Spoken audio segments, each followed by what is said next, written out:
ಭಾಗದ ರೈತರು ಭತ್ತ, ಮೆಣಸಿನಕಾಯಿ, ಕಾಜು ಮಾತ್ರ ಹೆಚ್ಚಾಗಿ ಬೆಳೆಯುತ್ತಾರೆ.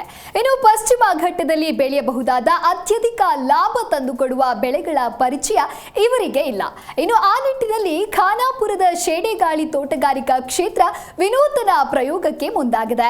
ವಿದೇಶಿ ತಳಿ ಬೆಳೆದು ರೈತರಿಗೆ ಪರಿಚಯ ಮಾಡಿಸುವತ್ತ ಮುಂದಾಗಿದೆ. ಇನ್ನು ಈ ಸಂಸ್ಥೆಯಿಂದ ಯಾವ ರೀತಿಯ ಅನುಕೂಲ ಆಗಿದೆ ಎನ್ನುವ ಕುರಿತ ವರದಿ ಇಲ್ಲಿದೆ. ಖಾನಾಪುರ ಪಟ್ಟಣದಿಂದ ಸಿಂಧನೂರು ಹೆಮ್ಮಡಗ ಹೆದ್ದಾರಿಯಿಂದ ಬಲಕ್ಕೆ 1 ಕಿಲೋಮೀಟರ್ ಅಂತರದಲ್ಲಿ ಮಲಪ್ರಭಾ ನದಿಯ ಕೂಗಳತೆಯಲ್ಲಿ ಶೇಡೆಗಾಳಿ ತೋಟಗಾರಿಕೆ ಕ್ಷೇತ್ರವಿದೆ.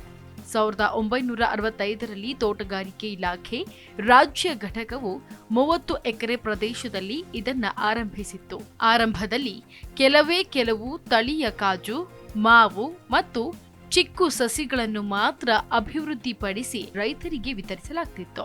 ಅಲ್ಲದೆ ಅಧಿಕಾರಿಗಳ ಇಚ್ಛಾಶಕ್ತಿಯೋ ಸಿಬ್ಬಂದಿಗಳ ಕೊರತೆಯಿಂದಲೋ ಇದು ರೈತರಿಗೆ ಅಷ್ಟೊಂದು ಉಪಯುಕ್ತ ಆಗಿರಲಿಲ್ಲ. ಆದರೆ ಈಗ ಇದು ವರದಾನವಾಗಿ ಮಾರ್ಪಟ್ಟಿದೆ.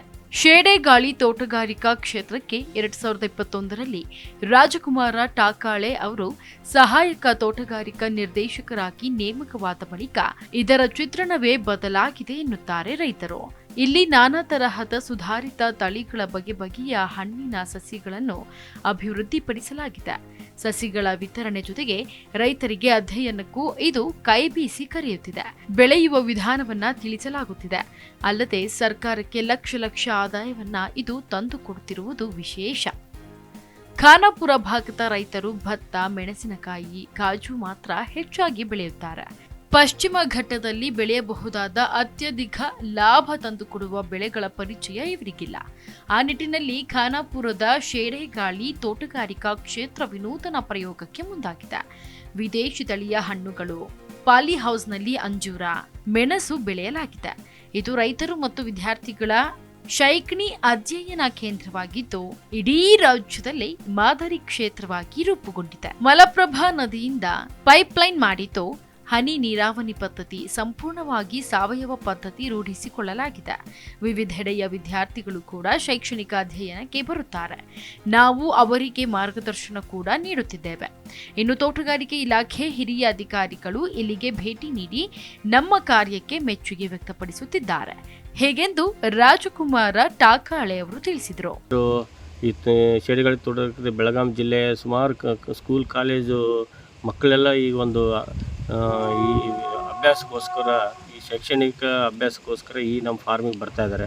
ಬೆಳಗಾಮಿಂದ ಒಂದು 8-10 ಕಾಲೇಜು ಸ್ಟೂಡೆಂಟ್ಗಳು KLS ಆಗಲಿ, ಗೋಗ್ಟೆ ಆಗಲಿ, ಆಮೇಲೆ RV ಸ್ಕೂಲ್ ಆಗಲಿ, ಈ ಥರ ಒಂದು 8-10 ಸ್ಕೂಲ್ದಿಂದ ಮಕ್ಕಳೆಲ್ಲ ಈ ಕಾಲೇಜು ವಿದ್ಯಾರ್ಥಿಗಳೆಲ್ಲ ಬಂದು ಎಲ್ಲ ಸ್ಟಡಿ ಮಾಡ್ಕೊಂಡು ಹೋಗ್ತಾ ಇದ್ದಾರೆ. ಒಂದು ಒಳ್ಳೆಯ ಅಭ್ಯಾಸಕ್ಕೋಸ್ಕರ ಒಂದು ಒಳ್ಳೆಯ ಪ್ರವಾಸ ತಾಣದ ಜೊತೆಗೆ ಇದು ಒಂದು ಮಾಡೆಲ್ ಫಾರ್ಮ್ ಆಗಿದೆ ನನ್ನ ಉದ್ದೇಶದಿಂದ ಅವ್ರು ಸ್ಟಡಿ ಪರ್ಪಸ್ ಆಗಿ ಇಲ್ಲಿ ಬಂದೆಲ್ಲ ಸ್ಟಡಿ ಮಾಡ್ಕೊಂಡು ಹೋಗ್ತಾ ಇದ್ದಾರೆ. ರೋಗ ನಿರೋಧಕ ಮತ್ತು ಔಷಧೀಯ ಗುಣಗಳನ್ನು ಹೊಂದಿರುವ ಪ್ರಧಾನ ಮತ್ತು ಅಪ್ರಧಾನ ಹಣ್ಣುಗಳನ್ನು ಇಲ್ಲಿ ನಾಟಿ ಮಾಡಲಾಗಿದೆ. ಪ್ರಧಾನ ಕಾರ್ಯದಲ್ಲಿ ಬಿಳಿ ಮತ್ತು ನೀಲಿ ನೇರಳೆ ಹಣ್ಣುಗಳನ್ನು ಬೆಳೆಯಲಾಗಿದೆ. ಇನ್ನು ಹಲಸಿನ ಹಣ್ಣಿನಲ್ಲಿ 7-8 ತಳಿಗಳಿದ್ದು Siddu, Bhairasandra, Nagasandra, Mankal red, Vietnam red, ರಾಜ ಹಲಸ, ರುದ್ರಾಕ್ಷಿ ಹಲಸ, Prakasha Chandra, Vietnam super early. ಅದೇ ರೀತಿ ತೆಂಗು ಡಿ ಚಿಕ್ಕ ಸಸಿಗಳು, ಕಾಜು ವಿಂಗ್ರಾಲ 4 ಮತ್ತು 7 ಹೆಸರಿನ ಸಸಿಗಳು ಸೇರಿ ಮತ್ತಿತರ ಹಣ್ಣುಗಳ ಸಸಿಗಳು ಇಲ್ಲಿ ಮಾರಾಟಕ್ಕೆ ಲಭ್ಯವಿವೆ. ಅತ್ಯಧಿಕ ಪೋಷಕಾಂಶ ಮತ್ತು ವಿವಿಧ ರೋಗಗಳಿಗೆ ರಾಮಬಾಣವಾಗಿರುವ butter fruit, miracle fruit, water apple, bread fruit, egg fruit, macadamia nut, longan, milk fruit, rambutan, lychee, apple, mangosteen, kokum, ಲಕ್ಷ್ಮಣ ಫಲ, ಹನುಮಾನ ಫಲ, ರಾಮಫಲ, ಬರ್ಬ, ಸ್ಟಾರ್ ಫ್ರೂಟ್ ಸೇರಿ ನಾವು ಹೆಸರೇ ಕೇಳದ ಅನೇಕ ಹಣ್ಣುಗಳನ್ನು ಇಲ್ಲಿ ಬೆಳೆಯಲಾಗಿದೆ. ಈಗ ಅವು ಫಸಲು ಕೊಡುತ್ತಿವೆ. ಇವುಗಳ ಸಸಿಗಳನ್ನು ಅಭಿವೃದ್ಧಿಪಡಿಸಲಾಗುತ್ತಿದ್ದು ಮುಂದಿನ ದಿನಗಳಲ್ಲಿ ರೈತರಿಗೆ ಮಾರಾಟ ಮಾಡಲು ತೋಟಗಾರಿಕೆ ಇಲಾಖೆ ಸಿದ್ಧತೆ ನಡೆಸಿದೆ. ಇನ್ನು ಮಾವಿನ ಹಣ್ಣಿನಲ್ಲಿ 40 ವಿವಿಧ ಬಗೆಯ ಸಸಿಗಳನ್ನು ನಾಟಿ ಮಾಡಿ ಅಭಿವೃದ್ಧಿಪಡಿಸಲಾಗುತ್ತಿದೆ. ಮಿಯಾಜಾಕಿ ಮಾವು ಕೂಡ ಬೆಳೆಯಲಾಗುತ್ತಿದೆ.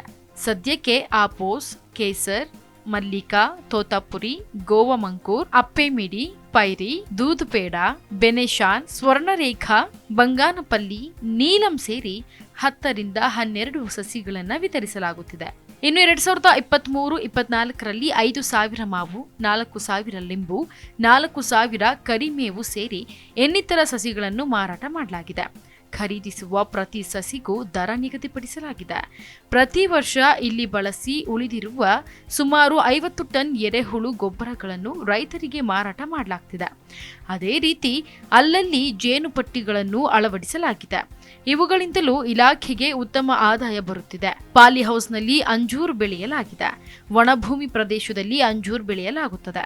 ಆದರೆ ಅತಿ ಹೆಚ್ಚು ಮಳೆ ಬೀಳುವ ಖಾನಾಪುರದಲ್ಲಿ ಪಾಲಿಹೌಸ್ನಲ್ಲಿ 108 ಹನಿ ಮತ್ತು ಡಯಾನ ತಳಿಯ ಅಂಜೂರ ನಾಟಿ ಮಾಡಿದ್ದು ಗಿಡಗಳು ಚೆನ್ನಾಗಿ ಬೆಳೆದಿವೆ. ಇದು ರಾಜ್ಯದಲ್ಲಿ ಮೊದಲ ಪ್ರಯೋಗ.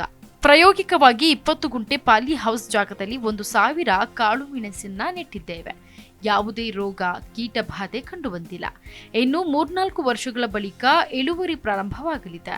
ವರ್ಷಕ್ಕೆ ಅಂದಾಜು 2.5 ಲಕ್ಷ ರೂಪಾಯಿ ಆದಾಯದ ನಿರೀಕ್ಷೆ ಇದೆ. ಈ ಸಾಲಿನಿಂದ ಸಾಲಕ್ಕೆ 3 ಅಡಿ, ಗಿಡದಿಂದ ಗಿಡಕ್ಕೆ 3 ಅಡಿ ಅಂತರ ಕಾಯ್ದುಕೊಳ್ಳಲಾಗಿದೆ. ಮಿಶ್ರ ಬೆಳೆಯಾಗಿ ಮೆಣಸಿನಕಾಯಿ, ಟೊಮೊಟೊ ಸೇರಿ ಮತ್ತಿತರ ಬೆಳೆ ಬೆಳೆಯಬಹುದಾಗಿದೆ. ಸದ್ಯ ಬೆಳೆದಿರುವ ಮೆಣಸಿನಕಾಯಿಯಿಂದಲೂ 60 ರಿಂದ 80 ಸಾವಿರ ರೂಪಾಯಿ ಆದಾಯ ನಿರೀಕ್ಷೆ ಇದೆ. ಇನ್ನು ಪಾಲಿ ಹೌಸ್ಗೆ ಗಾಳಿ ತಡೆಯಲು ಗಾಳಿ ಮರ ಬೆಳೆಸಲಾಗುತ್ತಿದೆ. ಪಶ್ಚಿಮ ಘಟ್ಟದಲ್ಲಿ ಬೆಳೆಯಬಹುದಾದ ಬೆಳೆಗಳ ಪರಿಚಯ ಈ ಭಾಗದ ರೈತರಿಗೆ ಇಲ್ಲ. ಅವರಿಗೆ ಇಂಥ ಬೆಳೆ ಬೆಳೆಯುವಂತಹ ಬರೀ ಬಾಯಿ ಮಾತಿನಲ್ಲಿ ಹೇಳಿದ್ರೆ ಅವರು ಬೆಳೆಯುವುದಿಲ್ಲ. ಹಾಗಾಗಿ ನಮ್ಮ ಕ್ಷೇತ್ರದಲ್ಲಿ ಬೆಳೆದು ತೋರಿಸೋಣ ಎಂದು ನಾನಾ ರೀತಿಯ ಹಣ್ಣಿನ ಸಸಿಗಳನ್ನು ನಾಟಿ ಮಾಡಿದ್ದೇವೆ.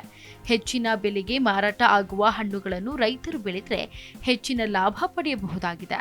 ಈ ಕ್ಷೇತ್ರವನ್ನು ಮಾದರಿಯಾಗಿ ಅಭಿವೃದ್ಧಿಪಡಿಸಿದ ಅಲ್ಲಿನ ರಾಜ್ಕುಮಾರ ಟಾಕಾಳೆ ಮತ್ತು ಸಿಬ್ಬಂದಿಗಳಿಗೆ ನಾನು ಕೃತಜ್ಞತೆ ಸಲ್ಲಿಸುತ್ತೇನೆ. ಇನ್ನೂ ಹೆಚ್ಚಿನ ಸಂಖ್ಯೆಯಲ್ಲಿ ರೈತರು ಮತ್ತು ವಿದ್ಯಾರ್ಥಿಗಳು ಇದರ ಸದುಪಯೋಗ ಪಡೆದುಕೊಳ್ಳುವಂತೆ ತೋಟಗಾರಿಕೆ ಇಲಾಖೆ ಉಪನಿರ್ದೇಶಕ ಮಹಂತೇಶ್ ಮುರಗೋಡು ಹೇಳಿದರು. ಸಸಿ ಕಲಂ ಮಾಡೋದ್ರಿಂದ ನಾವು ಅಲ್ಲಿ ಕಲಿತು ಬಂದಿದ್ದು, ಇಲ್ಲಿ ನಾವು ನೋಡ್ತಾ ಇದ್ದೀವಿ ಬಂದ ಆಮೇಲೆ ಇಲ್ಲಿ ಬಂದು ನೋಡ್ತಾ ಅವಾಗ ಒಂದು ಸ್ವಲ್ಪ ಇಲ್ಲಿ ಡೆವಲಪ್ಮೆಂಟ್ ಕಡಿಮೆ ಇತ್ತು ರೀ. ಇವಾಗ ಒಂದು 3 ವರ್ಷದಿಂದ ಒಂದು 4 ವರ್ಷ ಆಯ್ತು ರೀ. ಇಲ್ಲಿ ಡೆವಲಪ್ಮೆಂಟು ನಡೆದೈತೆ. ಫಾರ್ಮ್ದು ಎಲ್ಲ ಇಲ್ಲಿ ಬೇರೆ ಬೇರೆ ತಳಿಗಳನ್ನು ಇದು ಮಾಡ್ತಾ ಇದ್ದಾರೆ. ಈಗ 3 ವರ್ಷದಿಂದ ರಾಜ್ಕುಮಾರ್ ಸರ್ ಬಂದಾರೆ ಇಲ್ಲಿ ಸೇಡೆಗಳಿ ಫಾರ್ಮ್ದಾಗ. ಇವ್ರು ಬಂದಾಗಿಂತ ರೀ ಡೆವಲಪ್ಮೆಂಟ್ ಸರಿಯಾಗಿ ನಡೆದದ. ಆಮೇಲೆ ಇಲ್ಲಿ ರೈತರು ಪ್ರತಿಯೊಬ್ಬರು ಹಳ್ಳಿಯಿಂದ ಖಾನಾಪುರ ತಾಲೂಕಿನಲ್ಲಿ ಇರೋ ಪ್ರತಿಯೊಬ್ಬರು ರೈತರು ಇಲ್ಲಿ ಬಂದು ಯಾವ ಥರ ಅವರಿಗೆ ಗಿಡಗಳು ಬೇಕು ಎಲ್ಲ ತೊಗೊಂಡು ಹೊಂಟಿದ್ದಾರೆ. ಸದ್ಯಕ್ಕೆ ಶೇಡೆಗಾಳಿ ತೋಟಗಾರಿಕಾ ಕ್ಷೇತ್ರದಲ್ಲಿ ಸಹಾಯಕ ತೋಟಗಾರಿಕಾ ನಿರ್ದೇಶಕ ರಾಜ್ಕುಮಾರ ಟಾಕಾಳೆ ಒಬ್ಬರೇ ಖಾಯಂ ಆಗಿದ್ದಾರೆ. ಇನ್ನುಳಿದಂತೆ ಹೊರಗುತ್ತಿಗೆಯಲ್ಲಿ ಓರ್ವ ಅಟೆಂಡರ್, ಟ್ರ್ಯಾಕ್ಟರ್ ಚಾಲಕ, ರಾತ್ರಿ ಹೊತ್ತು ಓರ್ವ ಭದ್ರತಾ ಸಿಬ್ಬಂದಿ ಅಷ್ಟೇ ಕಾರ್ಯನಿರ್ವಹಿಸುತ್ತಿದ್ದಾರೆ. ಸರ್ಕಾರ ಮತ್ತಷ್ಟು ಸಿಬ್ಬಂದಿಗಳನ್ನು ನೇಮಕ ಮಾಡಿದರೆ ಇನ್ನೂ ಅನೇಕ ಪ್ರಯೋಗಗಳನ್ನು ಕೈಗೊಳ್ಳಬಹುದು ಎಂಬುದು ಇಲ್ಲಿನ ಅಧಿಕಾರಿಗಳ ಅಭಿಪ್ರಾಯ.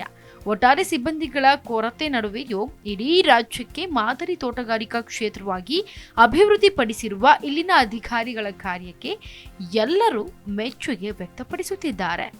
Shivraj Nesaragi, Zee Kannada news, Chikkodi. Zee Kannada news ಈಗ ನಿಮ್ಮ ಮನೆಯಲ್ಲೇ ನೋಡಿ. ಎಲ್ಲ ಕೇಬಲ್ಗಳಲ್ಲಿ ಈಗ ಲಭ್ಯ.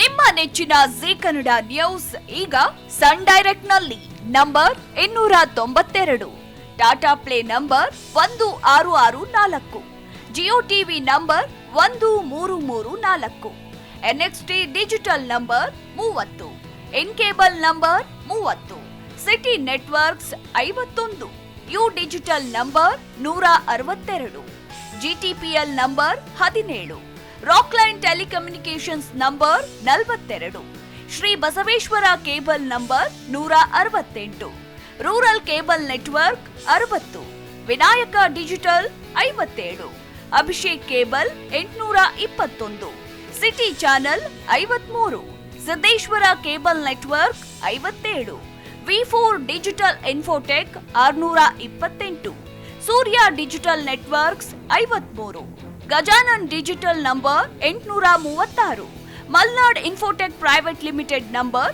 56, Metrocast number 830, Victory digital number 167ರಲ್ಲಿ ನೋಡಿ ಆನಂದಿಸಿ.